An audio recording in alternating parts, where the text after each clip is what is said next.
कैसे आप सब? आशा करती हूँ कि आप सभी अच्छे और सुरक्षित होंगे। तो आज हम शुरुआत करने जा रहे हैं कक्षा तीसरी का विषय हिंदी पाठ क्रमांक 12 और इस पाठ का नाम है जब मुझको सांप ने काटा और इस पाठ के लेखक है शंकर। तो शुरुआत करते हैं इस पाठ को। एक दिन मैंने अपने अहाते में एक छोटा सा सांप रेंगते देखा। तो लेखक क्या कहते हैं कि एक दिन मैंने अपने अहाते में मतलब आंगन में एक छोटा सा सांप रेंगते हुए देखा। रेंगना मतलब क्या होता है? धीरे धीरे चलना। तो रेंगते हुए देखा, वहां धीरे धीरे रेंग रहा था। मुझको देखते ही वहां भागा और वहीं पर पड़े हुए नारियल के एक खोल में घुसकर छिप गया। खोल मतलब क्या होता है? नारियल का आवरण जो ऊपर से रहता है उसे खोल कहते हैं।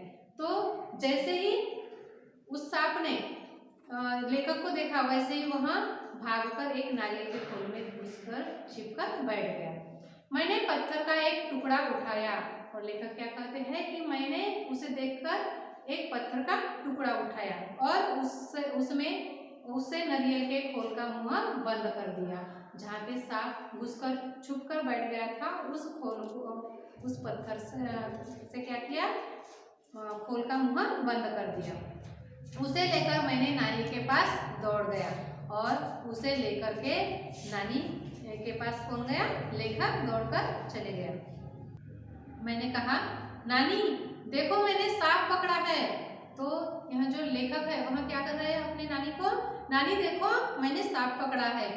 नानी चीख उठी, सांप! तो जैसे ही शंकर ने कहा कि मैंने सांप पकड़ा है तो वैसे ही नानी जोर से चिल्ला उठी। चीखना मतलब क्या होता है?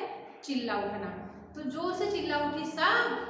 वहाँ इतना घबरा गई कि लगी जोर जोर से चीखने पुकारने। तो कैसे जैसे ही वो नानी ने सुना कि सांप पकड़ा है इस लड़के ने तो वैसे वहाँ जोर जोर से घबरा कर चीखने पुकारने लगी। नाना ने सुना तो अंदर से दौड़ आए। जैसे ही नानी की चीख पुकार सुनी तो वैसे ही नाना अंदर से दौड़ आए। अब उन्हें पता चला कि नारियल के खोल के अंदर सांप है तो उन्होंने मेरे हाथ से उसे छीनकर दूर फेंक दिया।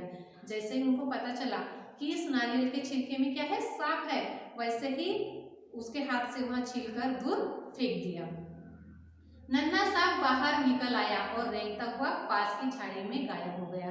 नन्हा मतलब होता है छोटा सा। तो वहां जो छोटा सा सांप था उस खोल से बाहर निकल आया और रेंगता हुआ पास की झाड़ियों में से निकलकर गायब हो गया। तो झाड़ी मतलब क्या होता है? जो छोटे छोटे पेड़ होते हैं उसे झाड़ी कहा जाता है। तो उस झाड़ियों में जाके वहां गायब हो गया। नाना ने मुझसे कहा, खबरदार फिर कभी सांप के पास मत जाना। तो नाना ने उसे डांटा कि खबरदार फिर इसके बाद में अगर सांप के पास गए तो कभी इसके बाद में जाना नहीं है। सांप बहुत खतरनाक होता है। तो सांप कैसा होता है? बहुत ही खतरनाक होता है मतलब भयंकर होता है। उसी दिन शाम को मैं एक बर्र को पकड़ने की कोशिश कर रहा था कि उसने काट खाया। तो उसी दिन की बात है जब शाम हुई तो शाम को एक बर्र को पकड़ने की कोशिश कर रहा था। कौन? ये लेखक जब छोटे थे तब उसने उसे काट दिया। बड़ी जोर से दर्द उठा और जब उसने काटा तो बहुत जोर से काटा। मुझे दर्द से कराहते देखकर नानी ने सोचा कि मुझे सांप ने काट लिया, क्योंकि सुबह ही लेखक ने क्या किए थे? सांप को पकड़ लिए थे। इसलिए जोर से कराहते हुए देखकर नानी ने क्या सोचा कि अभी इसे सांप ने काट लिया है। मैंने दौड़कर नानी को उंगली दिखाई। मैंने नानी के पास गया और नानी को उंगली दिखाई। उन्होंने जल्दी से नाना को पुकारा और जैसे ही मैंने उंगली दिखाई वैसे ही नानी ने नाना को पुकारा। नाना तुरंत दौड़ आए और मेरी उंगली को देखा।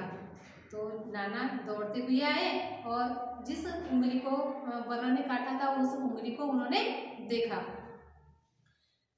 वहां नीला निशान पड़ गया था। जिस जगह पर बर्र ने काटा था वहां पर नीला रंग का निशान पड़ गया था। वहां चट मुझे गोद में उठाकर बाहर भागे। चट से मतलब क्या होता है? झट से, पट से। तो जैसे ही उन्होंने उंगली को देखा कि यहाँ पे कुछ काट दिया है वैसे ही उन्होंने गोद में उठाकर बाहर भागे। बाग और धान के खेतों को पार करके भागते भागते वह अपने घर से दूर एक छोटी सी झोपड़ी के सामने जाकर रुके। तो उसको गोद में उठाकर, उस बच्चे को गोद में उठाकर वहाँ भागते भागते बाग और धान के खेतों को पार करते हुए वहाँ एक छोटी सी जो झोपड़ी थी उसके सामने जाकर रुके। वहाँ पहुँचते ही उन्होंने आवाज लगाई। वहाँ पहुँचते ही नाना ने जोर से आवाज लगाई। एक बूढ़ा आदमी बाहर निकला। तो जैसे उनकी आवाज़ सुनी वैसे ही उस झोपड़ी के अंदर से एक आदमी बाहर निकला। वह सांप के काटने का मंत्र जानता था। तो वह आदमी क्या था जो बाहर निकला झोपड़ी के अंदर से, वहाँ मंत्र जानता था सांप को काटने का। नाना ने उसे कहा, इस बच्चे को सांप ने काट लिया है, इसकी झाड़ फूँक कर दो। तो नाना ने क्या कहा कि देखो इस बच्चे को एक सांप ने काट लिया है, इसलिए आप झाड़ फूँक कर दो ताकि वह अच्छा हो सके। बूढ़ा मुझे झोपड़ी में ले गया और जो बालक था तो उसे उस बूढ़े आदमी ने उसे झोपड़ी के अंदर पकड़कर ले गया। उसने मेरी उंगली को देखी और बोला, चुपचाप बैठो। तो जैसे ही उसने उंगली को देखा कि वहां पे कुछ काट दिया है, वैसे ही उसने कहा, चुपचाप बैठो, हिलना डुलना मत। फिर पीतल के बर्तन में पानी लाया और मेरे सामने बैठकर मंत्र पढ़ने लगा। तो बच्चे को बिठा दिया और उसके सामने पीतल के बर्तन में पानी लाया और उसके सामने बैठकर मंत्र पढ़ने लगा। मैं चाहता तो बहुत था कि उस बूढ़े को बता दूं कि मुझे सांप ने नहीं बर्र ने काटा है। तो जो यह लेखक थे तो हम बताना चाहते थे कि मुझे सांप ने नहीं काटा है, बर्र ने काट दिया है। पर मेरे नाना मुझे कसकर पकड़ रहे और मुझे बोलने ही नहीं दिया। लेकिन यह बार बार बोलने की कोशिश कर रहे थे कि मुझे सांप ने नहीं काटा, लेकिन उनके जो नाना थे उन्होंने कैसे उनको कसकर पकड़ लिया था और बोलने के लिए मना कर दिया था।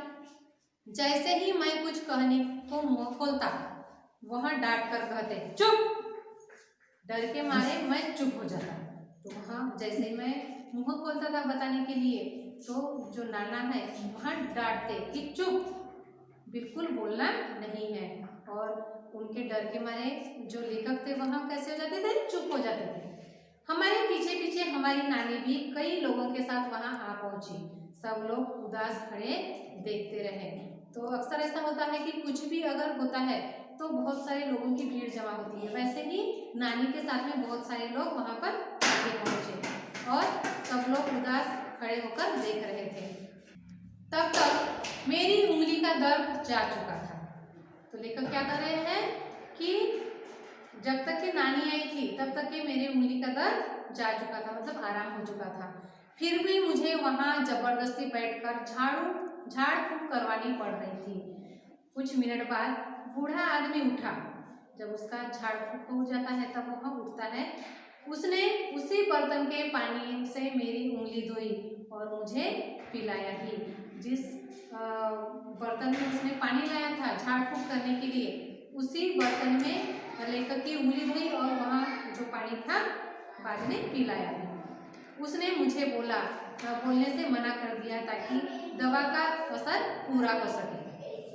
फिर वह नाना से बोला, अब बच्चा खतरे से बाहर है, अच्छा हुआ आप समय रहते मेरे पास ले आए, बड़े जहरीले सांप ने काट दिया था।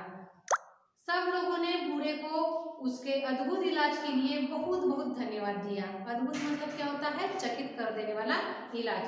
तो उस समय सारे जो लोग इकट्ठा हुए थे तो उन्होंने क्या किया, उस बूढ़े आदमी का धन्यवाद अदा कर दिया। घर लौटने के बाद नाना ने उसके लिए बहुत सी चीज़ें भेंट कर दी। तो घर जाने के बाद में नाना ने उसे बहुत सारी चीज़ें भेंट वस्तु के रूप में दिया। क्यों दिया? क्योंकि उन्हें लगता था कि उनकी झाड़ फूँक से यह जो बच्चा है वहाँ ठीक हो गया है, इसलिए उन्होंने बहुत सारी चीज़ें भेंट में भेज दी थी। तो यह थी हमारी आज की स्टोरी। तो लेखक इस पाठ के जरिए क्या बताना चाहते थे कि जो तांत्रिक लोग थे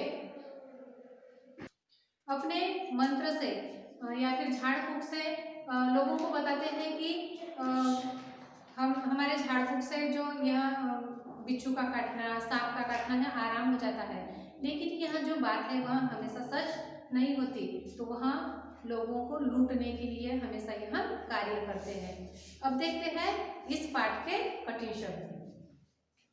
आहते में मतलब होता है आंगन में, खोल मतलब आवरण, चीख उठी मतलब होता है चिल्ला उठी, नन्हा मतलब छोटा, रेंगना मतलब धीरे धीरे चलना, खतरनाक मतलब भयंकर या फिर डरावना, चट से मतलब झट से, अद्भुत मतलब चकित करने वाला।